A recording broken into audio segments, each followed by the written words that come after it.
वज़ीर-ए-आज़म शहबाज शरीफ ने चीनी ज़ख़ीरा अंदोज़ी में मुलव्वस अनासिर के खिलाफ सख्त कार्रवाई की हिदायत कर दी है। चीनी की सप्लाई और कीमत के कंट्रोल से मुतालिक इजलास में वज़ीर-ए-आज़म ने कहा है कि अशिया की कीमतें कंट्रोल करने के हवाले से कोताही बर्दाश्त नहीं की जाएगी। ज़ख़ीरा अंदोज़ों के लिए आखिरी मौका, बाज आ जाओ वरना एक्शन होगा। वज़ीर-ए-आज़म ने वार्निंग जारी कर दी। वज़ीर-ए-आज़म शहबाज शरीफ की ज़ेर सदारत चीनी की सप्लाई और कीमत पर कंट्रोल से मुताल्लिक इजलास इस्लामाबाद में हुआ। वज़ीर-ए-आज़म ने कहा कि अवाम को अशिया खुर्दनोश की कम कीमत पर फराहमी हुकूमत की अव्वलीन तरजीह है। गुज़िश्ता महीनों में हुकूमत ने चीनी स्मगलिंग पर सख्त कार्रवाई की है। वज़ीर-ए-आज़म ने चीनी की कीमतों पर कंट्रोल से मुताल्लिक सख्त इक़दामात करने की हिदायत कर दी। कहा कि चीनी ज़ख़ीरा अंदोज़ी में मुलव्विस अनासिर के खिलाफ सख्त कार्रवाई होगी।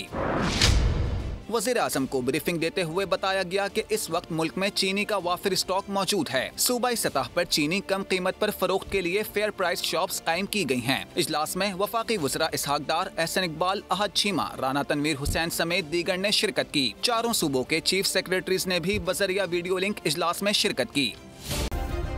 सब्सक्राइब करें और बेल दबाएं ताकि कोई खबर रह न जाए।